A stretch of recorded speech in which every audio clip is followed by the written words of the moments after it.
এই 3 বছর হলো স্বাধীনতা পেয়েছি, যতটুকু দরকার চেষ্টা ত্রুটি করা হয় নাই, এমনকি নিজের চেষ্টা করেও জোগাড় করে এদিক থেকে কাজ আরম্ভ করা হয়েছে।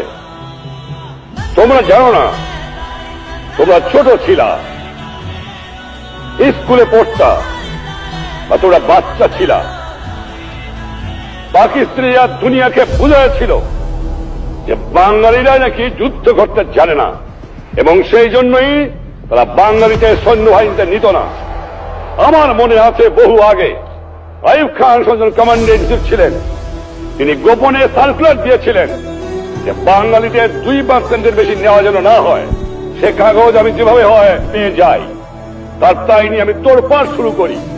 যদিও সেই হুকুম তারা উদ্ধ করেন, কিন্তু স্থলে বলে কৌশলে বাংলাদেশ দাবিয়ে রেখেছে।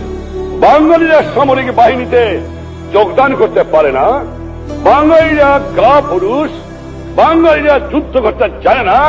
পাকিস্তানের সৈন্যরা বাংলার মাটিতে দেখে গেছে যে কেমন করে বাঙালিরা যুদ্ধ করতে পারে, ও মুক্তি বাহিনীর ভয়তে তাদের বড় বড় শক্তিওয়ালা বুড়িওয়ালাদের জান শেষ হয়ে গেছে। আমরা বাঙালিরা আর হতে পারি, কিন্তু আমরা কাপুরুষ নই। আমি আমার মাতৃভূমিকে ভালোবাসতে পারি। যুগ যুগ ধরে বাঙালিরা পরাধীন ছিল, 200 বছর ইংরেজের আমরা পরাধীন ছিলাম। 25 বছর পর্যন্ত পশ্চিম পাকিস্তানের সংখ্যালঘু দল স্থলে বলে কৌশলে আমার বাংলার মাটিকে দখল করে শোষণ করেছিল। এই ক্যান্টনমেন্টে বাঙালিদের স্থান ছিল না। যাওয়ার সময় বাংলাদেশ রাস্তায় অপমান করা হতো।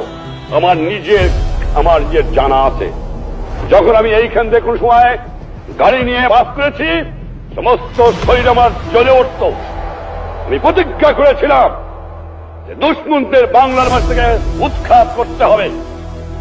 অনেক ব্যথা, অনেক দ্বন্দ্ব, অনেক জুলুম, অনেক মামলার আসামি, অনেক কারাগারে নির্যাতন আমি শুধু নই, হাজার হাজার কর্মী সহ্য করে বাংলার মাটিকে মুক্ত করার জন্য সংগ্রাম করেছে।